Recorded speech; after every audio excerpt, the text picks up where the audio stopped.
Halo para penonton dimanapun kalian berada, selamat datang di channel Dango Inspirasi Uda Joni. Assalamualaikum warahmatullahi wabarakatuh. Alhamdulillahirrahmanirrahim, kembali kita berjumpa dalam Dango Inspirasi Channel. Satu channel yang fokus pada isu-isu pemberdayaan, khususnya pemberdayaan petani, baik dalam kerangka teori, kebijakan maupun praktek-praktek di lapangan.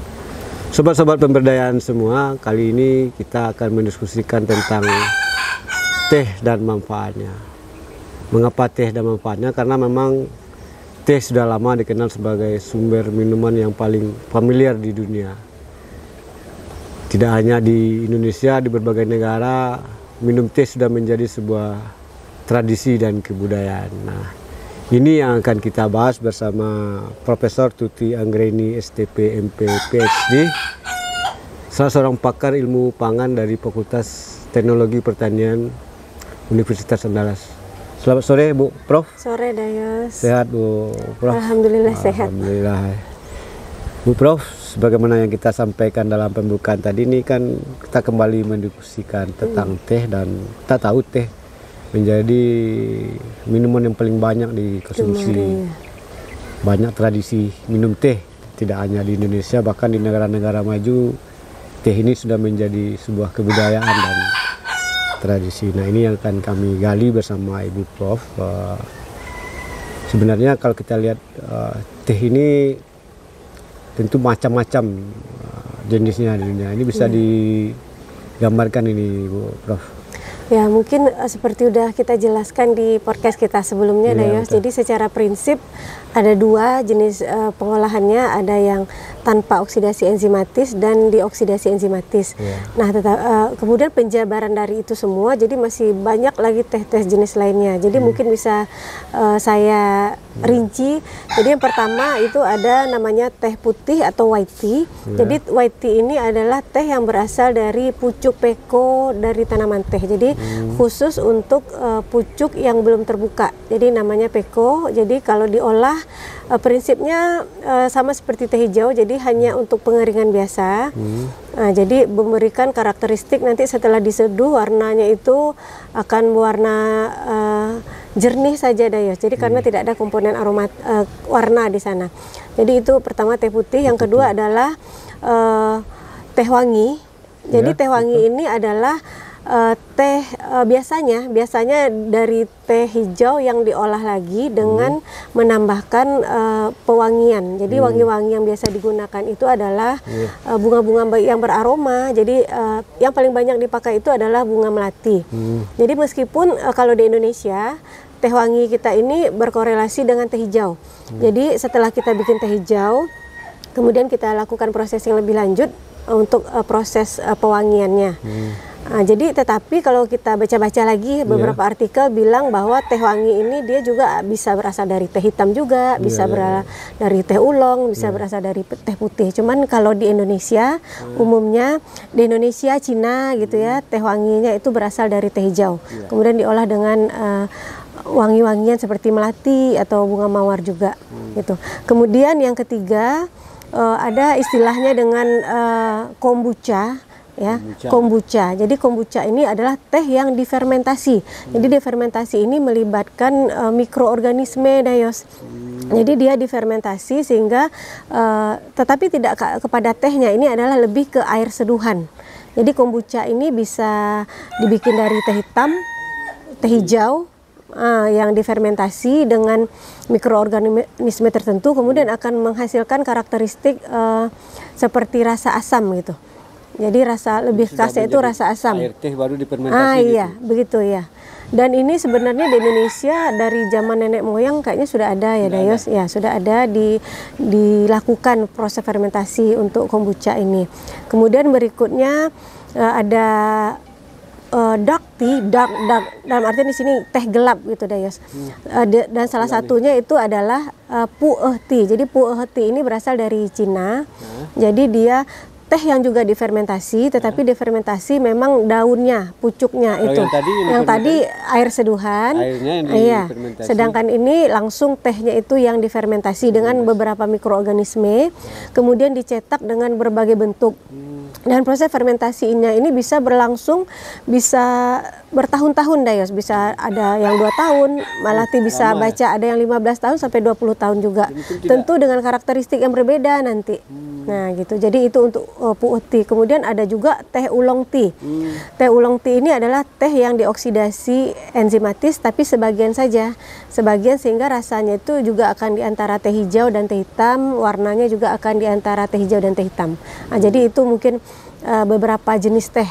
Kemudian ada juga red tea ya, teh merah, ada yellow tea juga. Jadi ada berbagai jenis teh itu sebenarnya Dayos dengan karakteristik yang berbeda-beda. Itu tadi disebutkan karakteristik itu seperti apa itu? Karakteristik sesuai dengan jenis-jenis teh yang jadi kandungannya seperti apa itu? Jadi berdasarkan beberapa jenis yang sudah disebutkan tadi, masing-masing teh ini mempunyai processing yang berbeda-beda. Tentu dengan proses yang berbeda, nanti kualitas yang dihasilkan juga berbeda-beda. Jadi masing-masing teh ini punya karakteristik sendiri, baik warna, rasa, aroma, bentuknya juga berbeda-beda. Jadi tergantung proses pengolahan yang kita lakukan kepada teh. Nah, jadi mungkin juga sebelumnya sudah dijelaskan bahwa sebenarnya untuk Camellia sinensis itu kandungan utamanya itu adalah senyawa katekin. Nah, perombakan-perombakan katekin yang dioksidasi atau di semi oksidasi enzimatis, nah itu akan memberikan karakteristik terhadap masing-masing teh tersebut, Dayos. Misalnya karakteristik Oh iya, karakteristiknya. Jadi misalnya pertama teh putih. Jadi teh putih ini kan berasal dari pucuk peko. Jadi kenapa diistilahkan dengan teh putih? Karena warna teh keringnya itu putih karena ada bulu-bulu halus yang banyak terdapat di permukaan teh muda itu. Jadi makanya diistilahkan dengan teh putih. Nah, ketika diseduh dia hampir tidak jernih saja, Dayos, jernih, cuman ada keruh sedikit lah. Nah, jadi begitu. Itu warnanya. Kalau rasanya ringan saja, light, tetapi aromatisnya itu lebih beraroma, lebih kuat gitu. Jadi ada aroma-aroma floral yang berasal dari original tehnya. Kemudian tadi kan ada teh wangi. Nah, kalau teh wangi ini karakteristiknya itu karena kalau di Indonesia kan dari teh hijau. Jadi kalau teh hijau dia direproses lagi biasanya, Dayos. Jadi ada istilahnya penggosongan, pelembaban, kemudian pewangian. Kemudian baru kita campurkan dengan bunga yang kita gunakan ya, jadi sehingga warnanya itu berwarna lebih seperti kecoklatan saja setelah diseduh. Kemudian aromanya tentu ada aroma khas bunga yang kita gunakan. Kalau ada melati, khasnya akan akan ada ya campurannya. Jadi itu karakteristiknya. Kemudian dari segi rasa dia juga masih sepat, Dayos. Jadi katekin itu kan berkontribusi terhadap rasa astringensinya atau rasa sepatnya. Nah, jadi dia ada rasa sepat, cuman warnanya tidak terlalu kemerahan seperti teh hitam. Ya, berikutnya adalah teh kombucha tadi, Dayos. Kombucha ini air seduhan yang kita fermentasi. Nah, jadi bakteri-bakteri di situ dia akan menghasilkan asam-asam sehingga rasa air seduhannya itu asam, Dayos. Air seduhannya asam, kemudian warna air seduhannya itu berwarna coklat pekat gitu. Warna coklat pekat karena hasil oksidasi dari katekinnya juga. Kemudian tadi ada dark tea ya, Dayos, dark tea atau pu'uh tea ya. Pu'uh tea itu dia berwarna kecoklatan juga dengan karakteristik yang lebih kuat itu, Dayos. Nah, karena fermentasi yang cukup lama. Ya, kemudian ada oolong tea ya, Dayos. Jadi oolong tea ini karena dia semi oksidasi enzimatis ya, dioksidasi enzimatis itu cuma sebagian. Jadi warnanya juga tidak akan bisa terlalu kuat, Dayos. Tidak akan seperti teh hitam coklat kemerahan, tetapi di antara itu. Cuman dari segi rasa dia juga cukup kuat gitu. Karena kandungan katekin yang ada di dalamnya belum terombak dengan sempurna gitu, Dayos. Itu dari karakteristik ya. Kalau dari sisi kandungannya sesuai dengan jenis-jenis tersebut ada perbedaannya juga ada? Ah ya, jadi intinya di dalam teh itu kan ada katekin-katekin ya Dayus, ada katekin, ada epikatekin, ada galokatekin, epigalokatekin galat, galokatekin galat, dan ada senyawa-senyawa polifenol lain tetapi dalam jumlah kecil seperti ada quercetin, ada miricetin juga, ada proanthocyanidin juga. Nah, kemudian ada klorofil ya, terutama karena teh warnanya kan hijau, jadi ada pigmen klorofilnya di situ, ada karotenoid ya. Jadi kemudian berbeda-beda. Jadi intinya ya, kenapa teh itu bisa dibedakan menjadi diproses dengan berbagai cara? Karena kelebihannya katekin ini ketika kita jadi dioksidasi enzimatis, jadi prosesnya itu adalah oksidasi enzimatis dan kondensasi. Jadi butuh enzim, butuh oksigen, juga butuh uap air. Katekin itu akan berubah menjadi berpolimerisasi membentuk polifenol lain, Dayos. Jadi hasil oksidasinya itu tidak merusak katekinnya, tapi hanya merubah bentuknya menjadi bentuk katekin lain. Jadi misalnya dari katekin ini akan dioksidasi enzimatis menjadi ortoquinon, menjadi bisflavanol, kemudian teflavin dan terubigin. Nah, secara garis besar ini saja dia. Nah, kalau dia fully oxidized gitu ya, nah, dia akan terdapat teflavin dan terubiginnya dalam kandungan yang lebih banyak. Nah, teflavin dan terubigin inilah yang akan berkontribusi terhadap warna di teh, Dayos. Jadi warna kemerahannya itu yang bertanggung jawab adalah teflavin dan terubigin. Kandungan ini menentukan ya, itu yang menentukan warnanya. Kalau katekinnya berpengaruhnya terhadap rasa. Jadi katekin itu tidak ada warna biasanya. Jadi hanya teflavin dan terubigin. Jadi diolah jadi apapun ya tetap ini saja komponennya, Dayos. Misalnya teh white tea itu kandungannya. White tea. Jadi kalau white tea mungkin karena white tea itu rasanya mungkin tidak terlalu kuat ya, Dayos, karena di pucuk itu pembentukan katekin belum terlalu optimal ya. Jadi katekinnya itu masih sedikit, jadi belum ada rasa terlalu sepat, tetapi hanya ada aroma dari komponen aromatis yang ada pada teh seperti linalol dan berbagai senyawa aromatis lainnya. Kalau kita bandingkan misalnya dengan teh hijau. Kalau teh hijau, jadi kalau teh hijau ini dari segi rasa dia sudah kuat, Dayos. Jadi dari segi rasa ya dia kan diolah dari daun muda, jadi rasanya itu kuat sekali. Astringensinya, rasa sepatnya karena katekinnya itu masih banyak, Dayos. Nah, itu kalau teh hijau. Nah, kalau teh hitam rasa sepatnya tidak sekuat di teh hijau karena katekinnya itu sudah mulai berkurang. Nah, demikian juga dengan teh wangi ya. Jadi teh wangi ini rasanya itu akan tergantung dari bahan bakunya. Jadi tergantung dari teh hijau yang kita gunakan. Kalau teh hijaunya memang strength atau kuat sekali rasanya, dia juga akan kuat, Dayos. Kemudian kelebihan lainnya ada aroma melati yang sudah di blending tadi dengan partikel tehnya.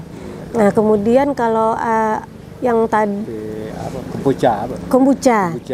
Nah ya, jadi kombucha itu ya karena dia warnanya juga coklat, berarti dia sudah ada juga terbentuk teflavin dan terubigin itu, Dayos, dan katekin. Jadi isinya secara garis besar ya katekin dan turunan-turunannya itu. Kemudian kalau dari sisi pengolahannya ada perbedaan juga enggak masing-masing jenis teh? Iya, jadi ada pengolahan. Jadi pertama kan tadi kita cerita white tea. Yeah. White tea ini adalah proses yang paling sederhana sebenarnya, tetapi ada beberapa, jadi ada berbagai cara pengolahan juga untuk white tea ya. Ada yang hanya sekedar dijemur dengan sinar matahari sampai kering. Jadi karena dia dari pucuk peko kan, kalau sinar mataharinya penuh itu paling 4 jam sudah mencapai kadar air 4%. Tapi ada juga orang yang pakai indoor withering sama outdoor withering. Jadi jadi kita layukan dulu dia di luar pakai sinar matahari, kemudian setelah beberapa saat baru dipindahkan ke dalam, dilayukan lagi, setelah itu baru dikeringkan gitu. Itu untuk white tea. Kemudian ada kalau oolong tea. Nah, oolong tea ini biasanya juga ada berbagai jenis. Ini, Dayos, ada juga dari outdoor dulu, indoor lagi, kemudian diproses lagi, baru dioksidasi enzimatis, kemudian baru dikeringkan. Nah, kemudian kalau teh wangi, kalau misalnya teh wangi kita berasal dari teh hijau, artinya pertama kita siapkan dulu partikel teh hijaunya, ya. Kemudian kita lembabkan. Jadi karena teh itu kan kandungan airnya rendah. Kemudian karena untuk proses pewangian itu dia akan optimal kalau dia dalam keadaan kadar airnya itu sekitar 30-35%. Jadi ditambah kadar air 30-35%. baru kemudian dilakukan blending. Nah, tapi sebelumnya Dayo, sebelum kita setelah didapat teh hijaunya itu, kita ada istilahnya, kalau di teh itu istilahnya penggosongan, Dayos. Jadi penggosongan itu adalah untuk menurunkan kadar air teh ini menjadi 0%. Ya, artinya udah tidak ada kandungan air di teh itu. Jadi tujuannya adalah untuk membentuk partikel teh ini lebih berpori, sehingga dalam keadaan dia berpori, dia akan mengabsorpsi komponen aromatis yang ada di bunga itu secara lebih optimal, Dayos. Nah, kemudian baru kita lembabkan. Terasa wangi. Iya. Baru kita lembabkan, kemudian baru kita blending dia dengan bunga melati yang digunakan.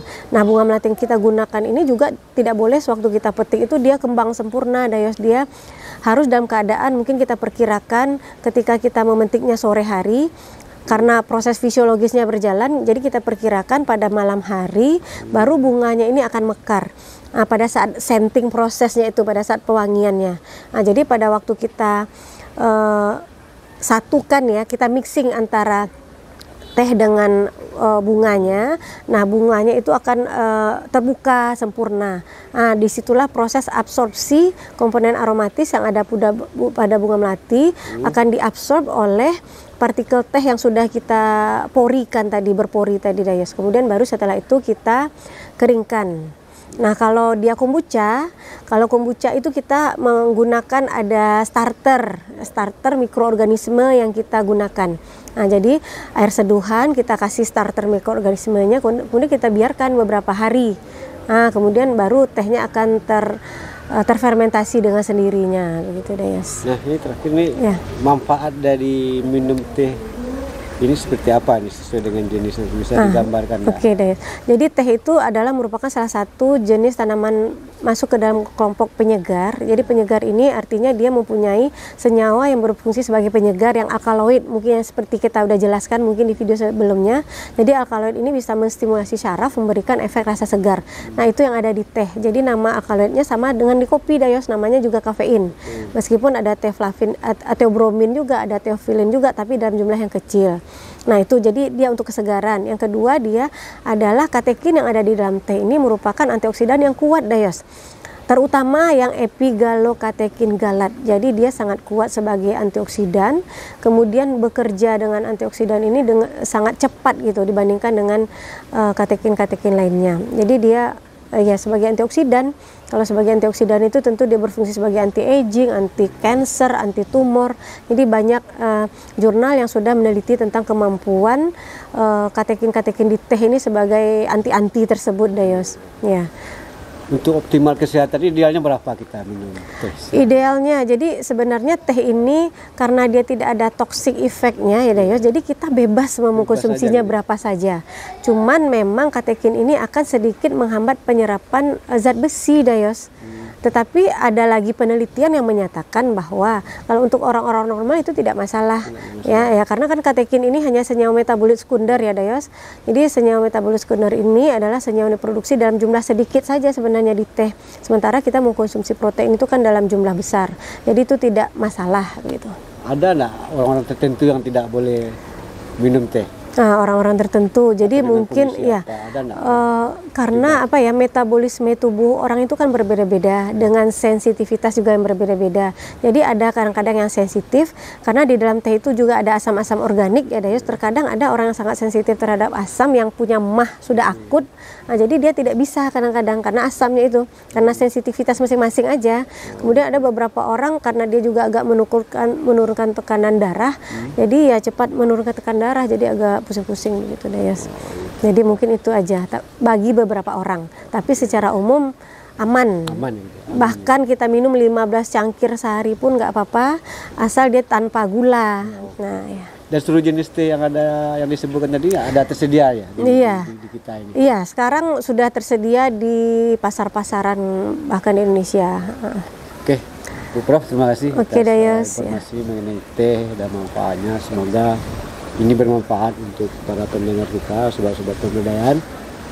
Demikian diskusi kita dengan Profesor Tuti Anggra ini, pakar ilmu pangan dari Fakultas Teknologi Pertanian.